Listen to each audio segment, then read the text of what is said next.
What's up guys, Pog here, and today I will be taking this 2021 Tesla Model Y long range on the first trip. Okay, so I'm here at the Market Mall and we're gonna type in the address that we're going to. So this is the hotel. We're at currently 89% battery. And it says we will be there with 19%. Don't want to be there with 19%. We're gonna go to the Supercharger since we're gonna pass by it, as you can see. So over there we'll have 20% battery. So I think it's better to go charge there to like 60% and then go to the hotel. We should be there with 20%. Just a quick rest stop over here and let's see what we are at. So if I go over here to the energy, we are going to be there with 15% battery. I'm going with the flow of traffic. This is kind of a real world test. The climate is nicely on auto pretty much at 20 degrees Celsius. So it's kind of a really comfortable drive without really thinking about the range. Since last charge, we have driven 151.5 kilometers, and that's when the car was at 100%. Arrived here with 9% battery. Sentry mode currently unavailable, and we have 46-kilometer range. Vehicle consumes battery power while idle. Charge now to ensure vehicle will start and avoid potential battery damage. We recommend charging now, and we're next to the supercharger, so let's get it plugged in.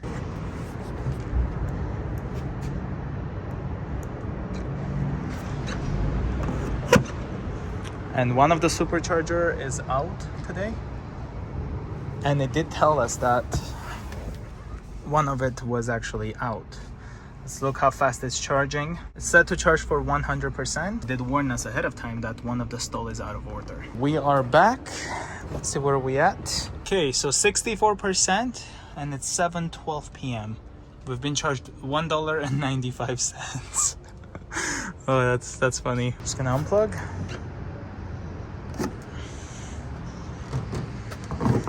Actually, it says $8.97 for some reason. Interesting. I was kind of surprised when it was $2, but oh well. All right, so it's the next day, and I'm actually thinking of going and seeing The Last of Us that they're filming here in Alberta to see if like they still have the set.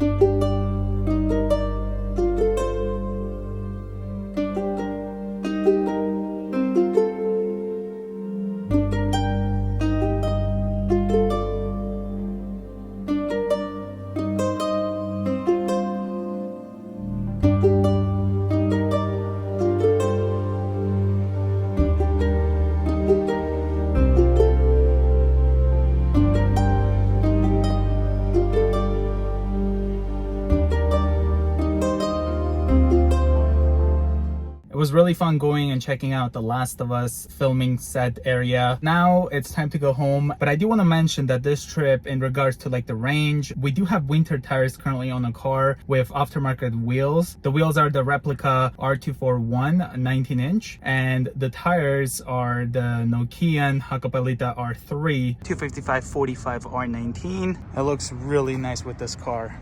I mean, look at this. We are currently at 98% battery, and if I touch it there, that says it's around 502 kilometers. 325 kilometers to go to our destination, which is going to take us 3 hours and 17 minutes. It also says that we will be there with 14% battery as of right now. The hotel had an EV charger, so this trip so far ended up actually costing us, not including the cost at our home, but we just spent about $8.97 to just supercharge. I feel like whenever you're booking like a hotel, you kind of want to get a hotel that has an EV charger. So this hotel had like 2 EV chargers. It was the Coast Edmonton Plaza Hotel, and in case you're wondering, there is like 3 of us in the car, so it's not just me. Graph says we start at 98% and it estimates us to get home with 14% battery consumption. Here we have projected range of 417 kilometers. I think we should be fine. It says we can go 417 kilometers projected. We only have to go 325. We don't charge our Model Y to 100% every day. This is just because we're on the trip. Usually we charge at around 80 to 85%. So every day we come home, plug it in and charge it up to 85%. I feel like yesterday we could have made it to the hotel, but the thing is we knew there was only 2 parking. We didn't really know if those spots were available. So that's why we were like, let's just supercharge a little bit. And today is a bit warm, so it's 19 degrees Celsius outside. We just arrived home. We drove for about 3 hours and 17 minutes. It was was 193 watt hours per kilometer. Total was 329.5 kilometers. Got home with 10% battery.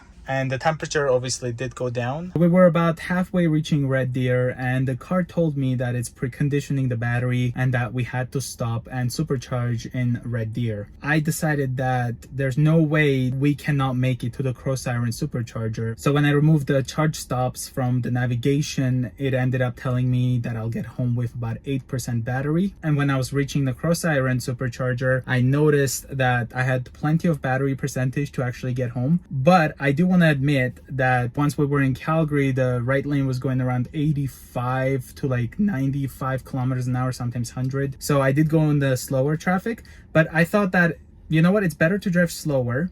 That way we don't have to spend money at a supercharger, and also we don't have to take an exit, take a detour to supercharge, because it's kind of the same thing, you know. If you drive a bit slower, go with the flow of traffic in a slow lane, that way you still make it home safely, but you didn't have to go and wait like 10 minutes supercharging at a supercharger. So like you just straight got home, you know. So that's kind of how we felt, and it was a good idea. I probably had to supercharge if the temperature was lower, I'm guessing. We had the climate at 20 degrees the whole time on auto, so we didn't turn this off to try to save some energy.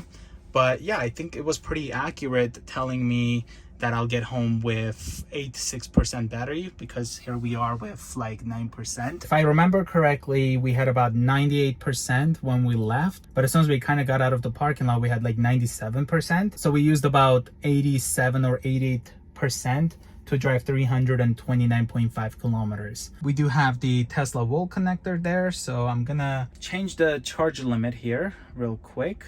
Let's go about there.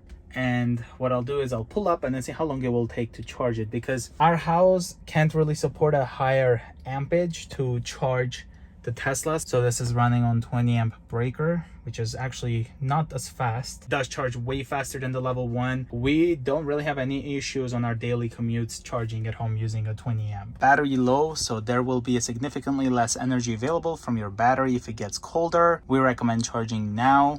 Get out and plug it in. And let's see.